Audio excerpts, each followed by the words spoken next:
Assalamualaikum warahmatullahi wabarakatuh. Innal hamdalillah nahmaduhu wa nasta'inuhu wa nastaghfiruh wa na'udzu billahi min syururi anfusina wa min sayyiati a'malina. May yahdihillahu fala mudhillalah wa may yudlilhu fala hadiyalah. Amma ba'd.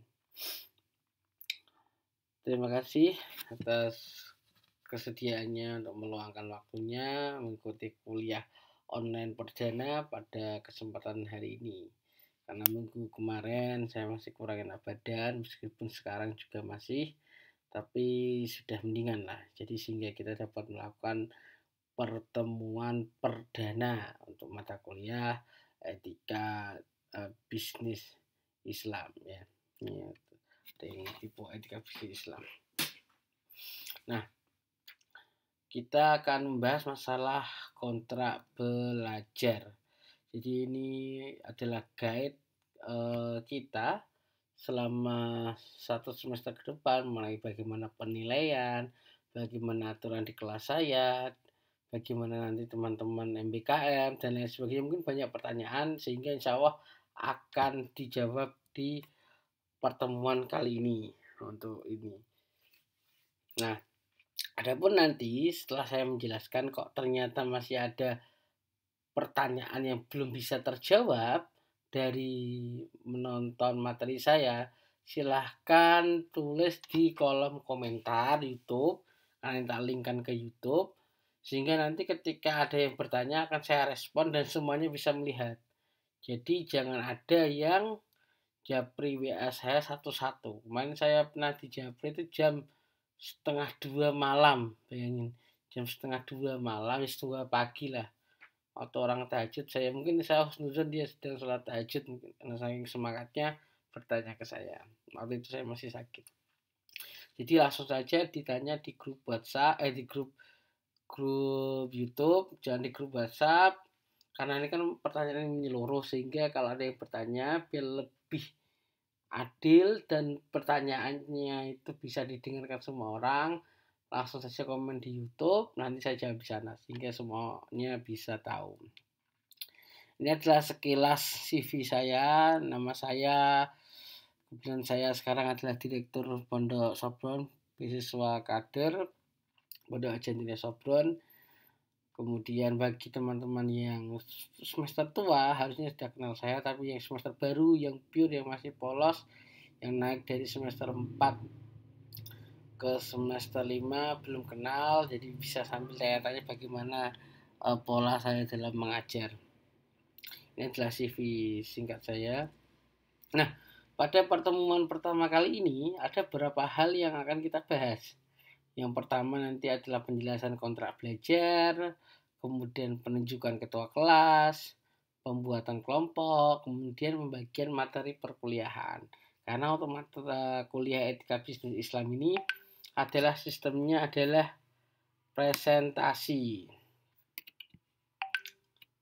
Oke, mau ada yang mengganggu ini. Ini adik saya ini WA. Nah, kembali ke pokok pembahasan tadi. Jadi isinya adalah pembuatan kelompok, kemudian pembagian materi perkuliahan. Karena selama perkuliahan nanti khusus etika bisnis Islam itu presentasi, beda dengan metodologi penelitian kuantitatif. Oleh sebab itu perlu teman-teman pahami bahwasanya nanti akan menyiapkan presentasi dengan waktu yang singkat. Saya harap teman-teman bisa mengikuti perkuliahan. Lanjut. Batuk. Nah, di sini kita sudah berada di fase new normal. Artinya kalian sudah bisa bercengkrama, bisa bertatap muka, bisa bergerombol, melakukan aktivitas sebagaimana sebelum COVID. Oleh sebab itu maka aturannya dikembalikan ke seperti normal, seperti sebelum ada COVID. Bagi yang masuk langsung COVID mungkin tidak tahu. Oleh sebab itu maka akan kami jelaskan bagaimana aturan dalam perkuliahan. Yang pertama, minimal ketidakhadiran saat pembelajaran adalah 10 kali. Jadi kalau kalian absennya itu kok cuma 9, maka nilai UAS kalian dikosongkan. Nah, jadi yang dimasukkan ya nilai tugas, nilai UTS, nilai tugas kelompok, tugas pribadi, absen itu dimasukkan. Tapi karena kalian tidak masuk kuliahnya kurang, harusnya 10 kali, maka nilai UAS kalian kosong. Ini berlaku di waktu normal. Biasanya kalian akan diusir waktu ujian UAS. Meskipun kalian tidak diusir, tetap nilainya akan saya kosongin untuk UASnya. Karena dianggap tidak memenuhi syarat untuk ujian.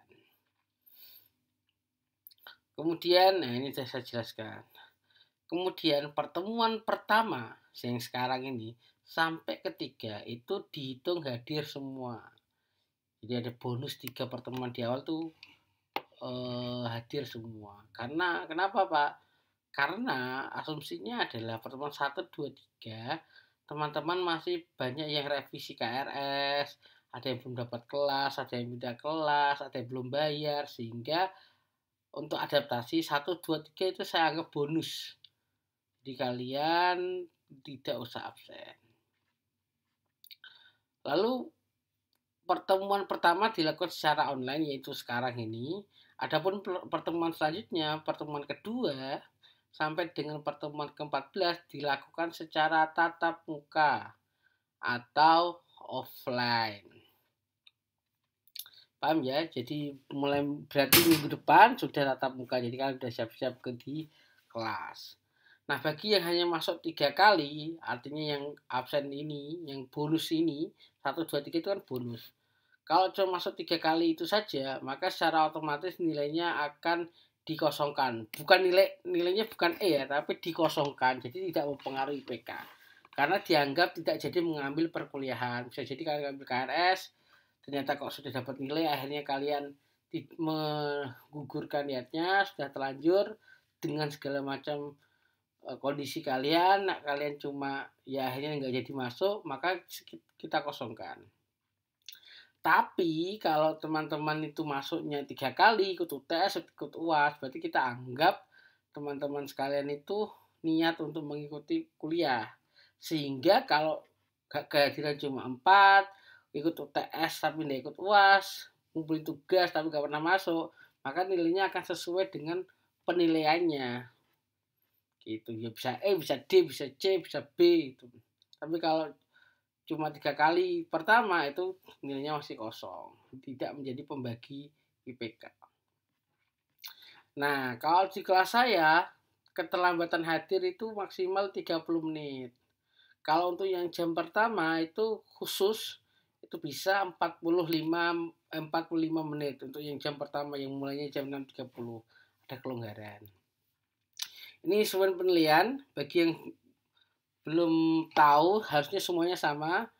Jadi ada penilaian itu di Excel, semuanya itu sudah transparan. Jadi kehadiran itu ada 10%, tugas pribadi 10%, tugas kelompok 10%, ada UTS, ada UAS. Jadi tidak cuma nilainya dari UTS, tidak cuma nilainya dari tugas, tapi ada UAS juga, ada absen juga gitu. Tapi kalau kalian UASnya kosong, biasanya nilainya buruk.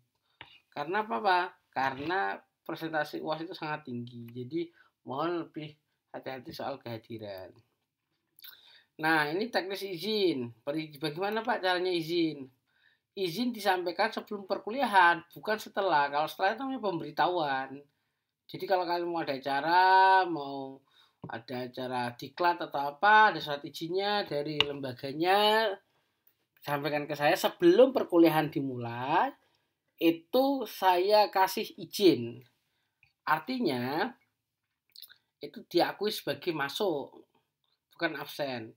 Yang dimaksud kosong atau alfa itu adalah ketika kalian tidak masuk tanpa izin atau tanpa keterangan sakit, itu dihitung kosong.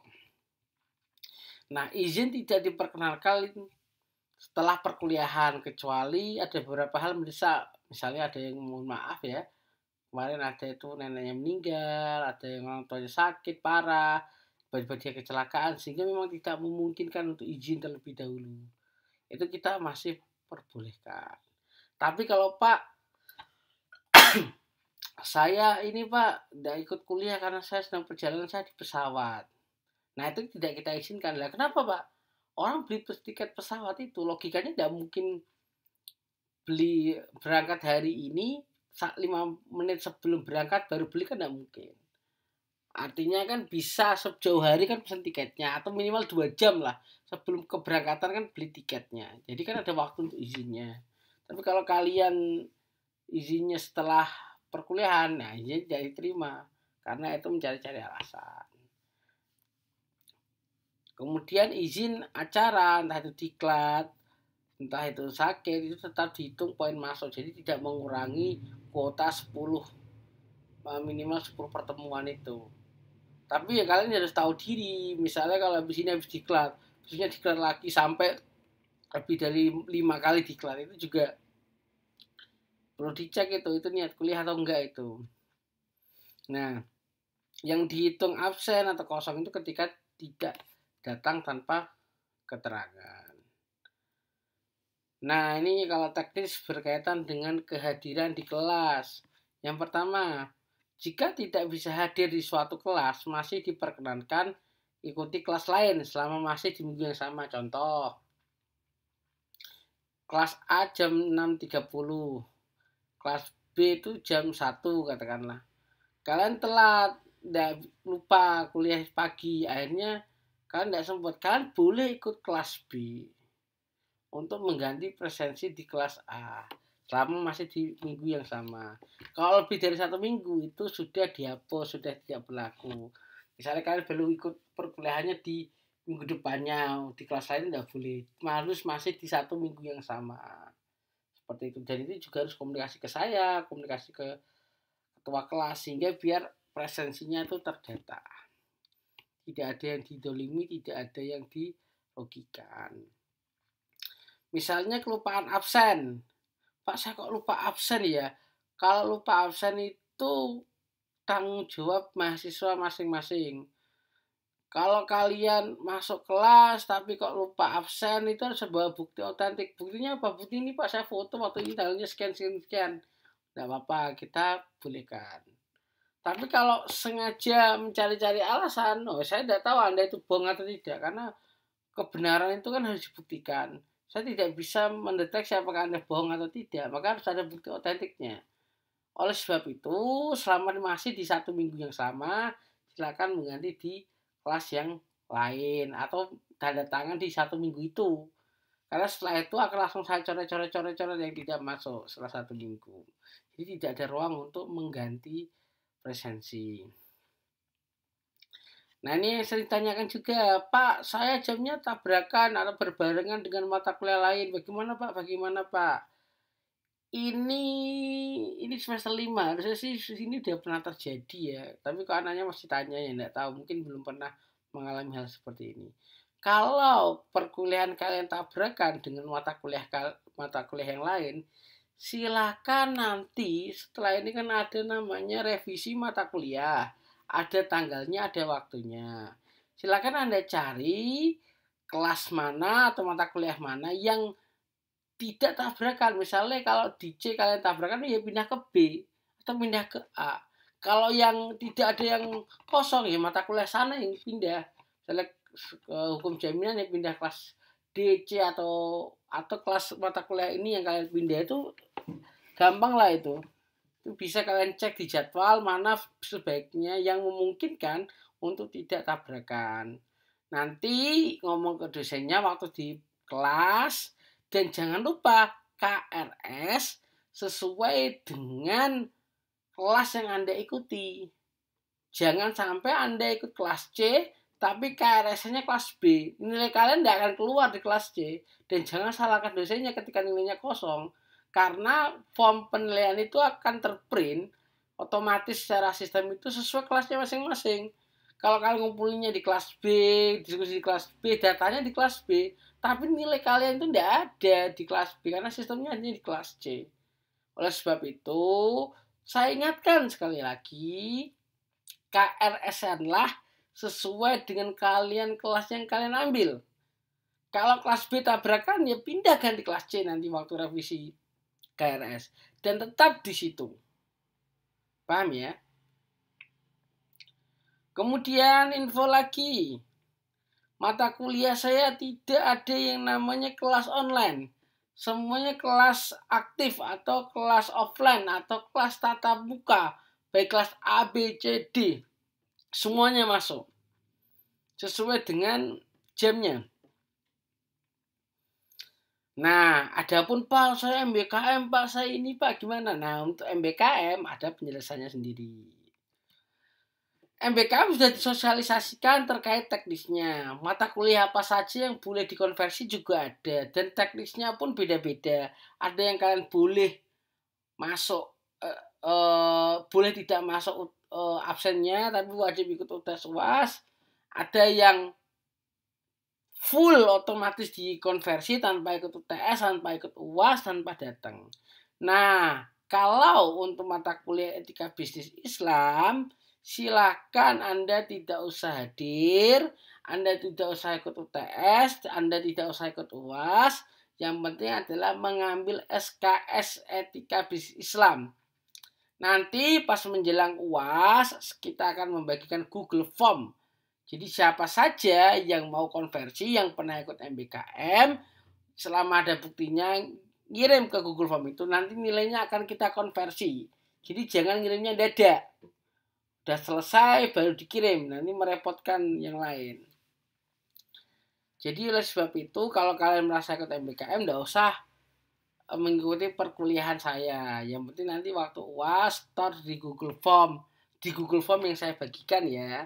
Ingat, tidak semua dosen menggunakan Google Form ini, hanya saya untuk mata kuliah ini. Masing-masing dosen caranya beda-beda untuk mendeteksi skema konversi nilai MBKM. Jika ada yang belum jelas, silakan dibaca tulisan ini atau ditanyakan di kolom komentar. Oke, jadi silakan.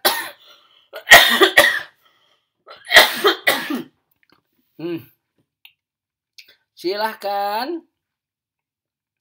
bagi yang sudah mempunyai grup WhatsApp atau grup perkuliahan A, B, C, D, dan lain sebagainya, tuliskan link grup WhatsApp tersebut di forum diskusi psikologi agar teman-teman yang lain yang dia tidak tahu, tidak mendapatkan info tentang grup WhatsApp-nya, bisa mengakses informasi tersebut. Silakan di-share. Dan kemudian juga di forum diskusi itu tolong didiskusikan juga jika memungkinkan ketua kelasnya, atau biasanya ketua kelasnya itu yang inisiatif membuat grup, itu biasanya adminnya itu jadi ketua kelas saja. Ini saran saya, tadi monggo didiskusikan di grup WhatsApp bisa, di forum diskusi bisa, tapi tetap harus kalian yang punya link WA-nya tolong dilampirkan atau di komen di forum diskusi supaya yang lain bisa gabung. Silakan membentuk kelompok. Ini ada 12 kelompok. Jadi maksimal kelompoknya itu per kelompoknya adalah 3 orang. Per kelompok isinya 3 orang. Jadi 1 sampai 12 itu 3 orang. Pak, kalau misalnya ada yang belum dapat gimana? Silakan nanti milih salah satu. Tapi ingat, tidak boleh langsung 4. Dibikin 3-3 dulu.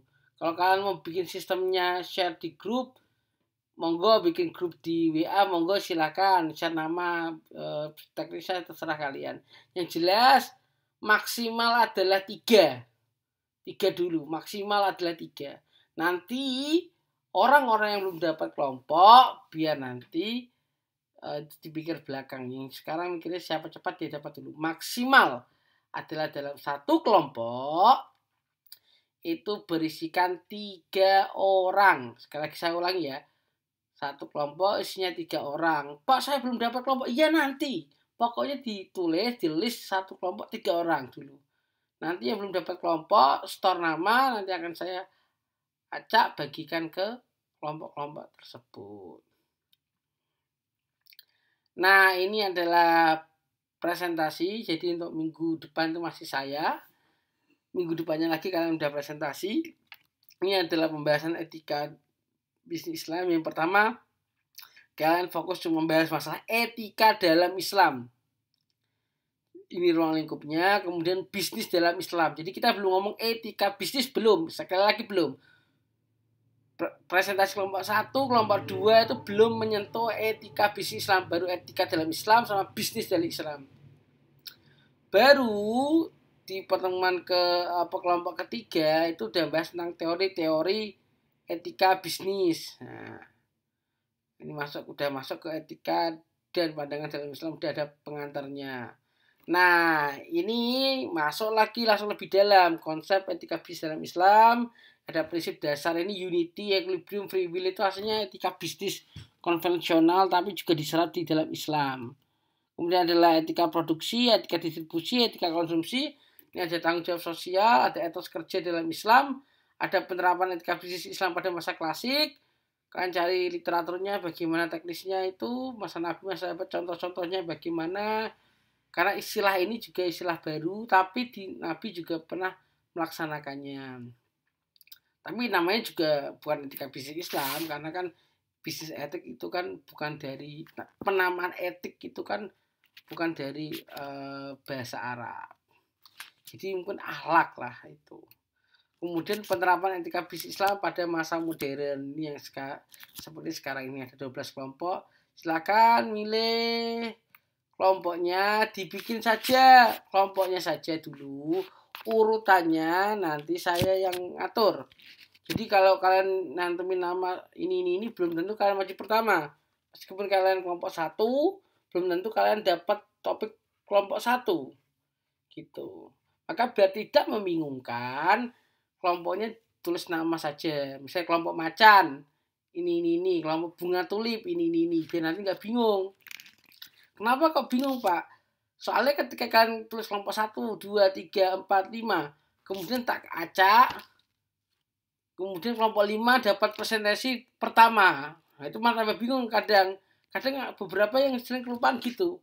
Oh, saya itu kelompok 5 presentasi kelompok 4 atau kelompok 4 presentasi nomor 5 ya gitu. Nah, itu bingung, maka nama kelompoknya dibikin nama-nama hewan, nama-nama terserah asal jangan angka. Karena nanti urutan presentasinya akan diacak.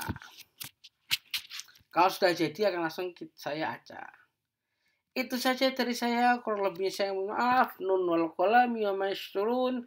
Assalamualaikum warahmatullahi wabarakatuh.